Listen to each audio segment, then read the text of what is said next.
એક બેન ધૂણતા હતા ને, કોઈ ધૂણતા હોય માફ કરજો બાપા, આ મંડપમાં બેઠા હોય તો કોઈ ન જ ધૂણતું હોય, પણ આ તો લાઈવ પ્રોગ્રામ છે, ઘરે ઘરે બધા સાંભળો છો, કોઈ ધૂણતા હો તમારે શ્રદ્ધાને મારા પ્રણામ, તમે તારે ચાલુ રાખજો. હા, આપણને અવતાર નથી આવ્યો ને એનો અનુભવ નથી થયો તો આપણે કોઈને શું કામ આપણે કાંઈ કહેવું જોવે? હવની મોજ. હવે એ સ્વાદ આપણે ચાખ્યો જ નથી ને એની ટીકા કરવાનો આપણો કોઈ અધિકાર નથી. કંઈક હશે, પણ એક બેન ધૂણતા હતા ને બરોબર અવતાર સડી ગયો. ખમા ખમા, એમાં મોબાઈલની રિંગ વાગી, મોબાઈલ અહીંયા.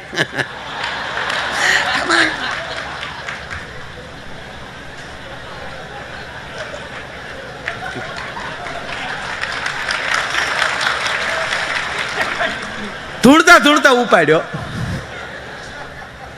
એ હું દશામાં નું ધૂણું છું, 10 મિનિટ પછી ફોન કરજો. ખમા ખમા.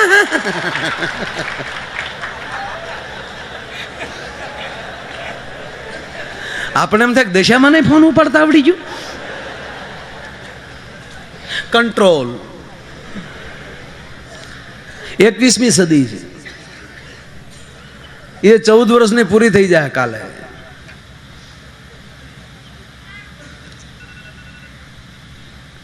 એકવીસ સદીનો વિષય નથી આ. જે યુગનો જે વિષય હોય વિષય પ્રમાણે ચાલો. અને જે વિષય છે અત્યારે આ યુગ, હું તો એમ કહું કે આ યુગમાં બાપુ આવા સંતો તમે જે મળો છો ને એ સતયુગમાં આવા નહોતા મળતા સંતો. સાથી ઠોકીને કહું, તમે કોઈ પણ શાસ્ત્ર તમે વાંચી લો ને સાહેબ, રાજા મહારાજાઓ નહીં, તે સંતોને મળવું હોય તો વનમાં ભટકવું પડતું હતું ને, એ રીહના ઝાડા. શ્રાપ દે દૂંગા વાત વાતમાં,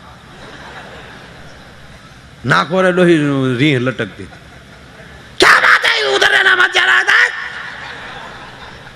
અત્યારે જેવા નિર્મળ, અત્યારે જવો તો જગત નિર્મળ સંતોથી ભર્યું છે.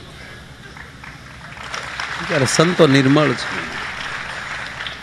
ઓલી કાંઈ નું કાંઈ સારું સારું કાર્ય બધા આ સરદારમાં બેઠા બેઠા કેવડું બાપુ જબરજસ્ત કાર્ય કરે છે બાપુ. કોઈ ખોટા વખાણ નથી કરતો. અને ઓલા ઉત્સવમાં હું નથી આવી શક્યો એનો અફસોસ, કારણ કે ઘરે કથા હતી ને જે સતત રણછોડ ફોનના કોન્ટેક્ટમાં હતા. એક મોરારી બાપુ આ રીતે કલાકારોને સન્માન કરે છે, એને બોલાવીને બધાને પાવાવાળાને સાંભળે અને સારંગીવાળાને સાંભળે. અને હમણાં જ બાપુ ટૂંક સમયમાં 10-15 દિવસ પહેલાં આ ઉત્તરાખંડનું જે ઘટના ઘટેલી એનું 1 વર્ષ સર્વે કરીને એનું આખું સર્વેયું બનાવીને વ્યક્તિગત માણસોને ગોતીને 1.5 કરોડ રૂપિયા 15 દી પહેલા જ બધાને ફાળવી નાખી ગયા. એવી જ રીતે સ્વામીજી આજ ભીખુદાનભાઈને શાબુદ્દીનભાઈના એના સન્માન કર્યા હોય, એવોર્ડ આપ્યા હોય એને.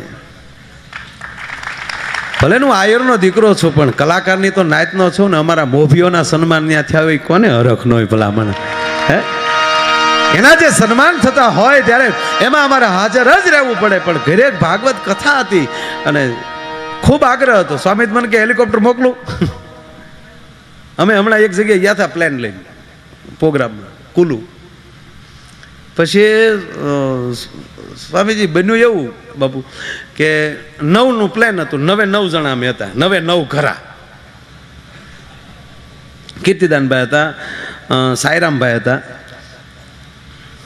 ભરતભાઈ હતા, અમરીશભાઈ હતા, આપણે રાવત બાપુના દીકરા હતા ચંદુભાઈ હારે. એમના દીકરા કાલે પધારવાના છે કાર્યક્રમમાં. એટલે સ્વામીજી વાતાવરણ ખરાબ હતું ને, ઓલું નાનું પ્લેન એટલે હલે બહુ, અને હામાં ડુંગરા, પછી ડુંગરના ગાળામાં જતું હતું ને આમ બમ કરતું હમણાં. અને 2-3 વાર પસાડ્યા એટલે મારી આગળની સીટમાં એની પાયલોટની પાછળ એકદમ બેઠેલા એ 2 ભાઈઓ. એ હરખુડાથી મૂળ તો બેસી ગયેલા કે પાયલોટની પાસે બેસી તો બધું દેખાય ને બરાબર એમ. એ પહેલી વાર સાલ્ટરમાં નાના પ્લેનમાં અને મીડિયા પરસેવા વળવા. ઘટના ઘટી ગયો, પરસેવા વળે. મેં કીધું કેમ ભાઈ પરસેવો વળે? કે હોપરીનું બી આવી ગયું એવું લાગે. હું હોપરીના બીના આવા પરસેવા ન હોય. સ્વીકારવું બહુ અઘરું છે. અને કીર્તિદાન પમદી હતો, પૂછ્યો તો ખબર કીર્તિદાનભાઈ, એ તો ગીત મળ્યો ગા કીર્તિદાનભાઈ, હુસ્ન બહારો કા લા લા લા લા લા લા, પહાડીમાં ગીત ઉપાડ્યું.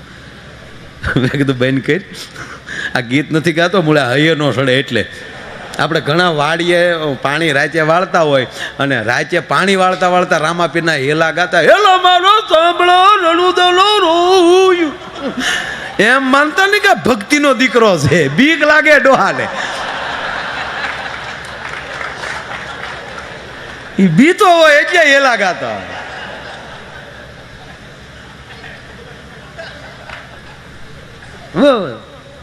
એટલે કીર્તિદાનભાઈ ગાતા હતા. પછી આ હકીકત બન્યું.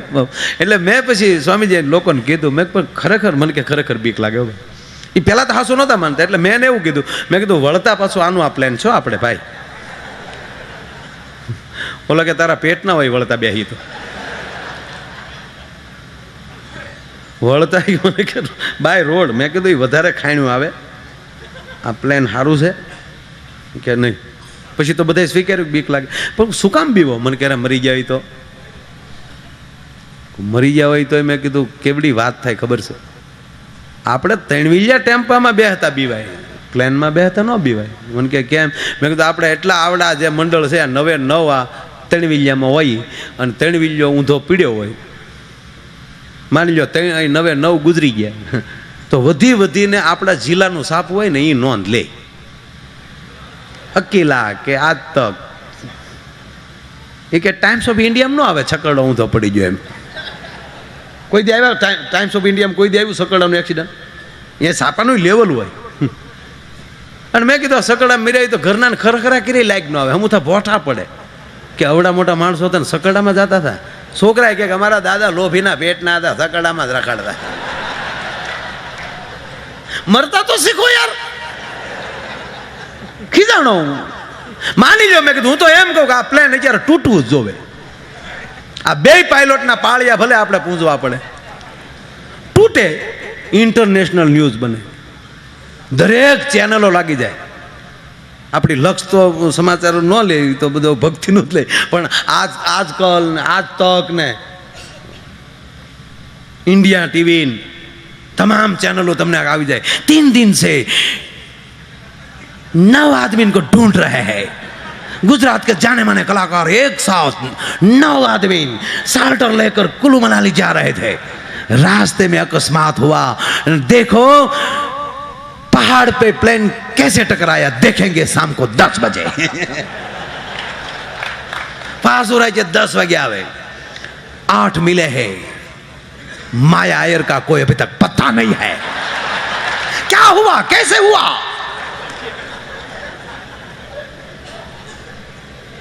અને પાછા મેં કીધું એક જણાને 1.5 કરોડ તો વીમો મળે. સકડા મળે 50,000 મૂળ.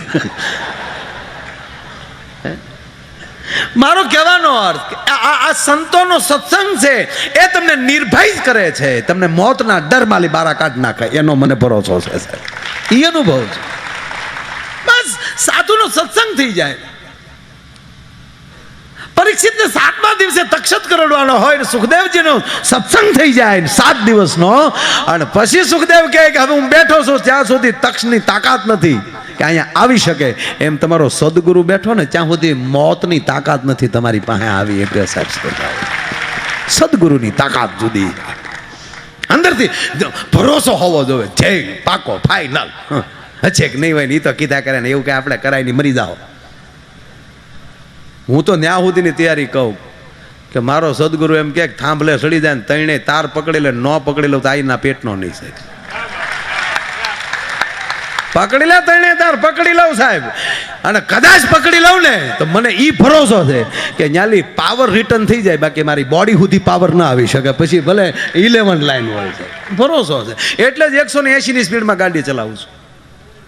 એ આપણા રોડે ઇનોવા છેલ્લા એન્ડ ઉપર 180, પછી એથી વધારે હાલતી જ નથી. હું આ ભાઈને કહેતો હતો, મેં કીધું તમારી આ BMW, જો કે એ મારી બ્રાન્ડ છે.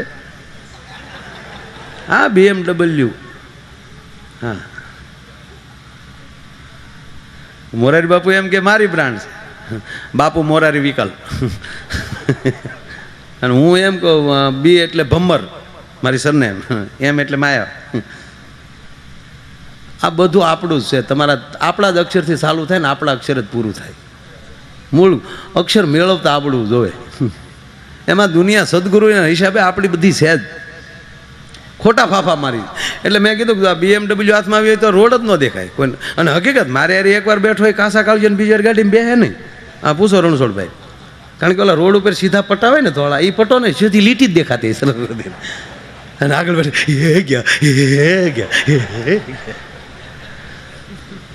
કાંઈ ન થાય. થવાનું છે ને રોડ ઉપર સાઈડમાં ઉભા તમે ચા પીતા છો ને ત્યાં ખટરો રડી દા,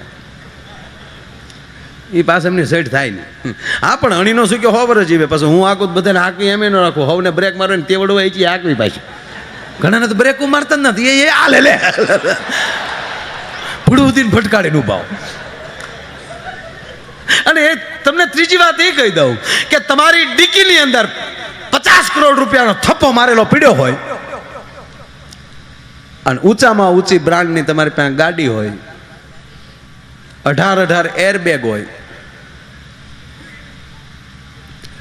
તમને અકસ્માતથી તમને ન અટકાવી શકે. કેવલ ને કેવલ તમારા સદગુરુની તાકાત હોય તો સાહેબ એમાં લઈ તમને બચાવી શકે. એમાં રૂપિયો ગાડી ન ચાલે.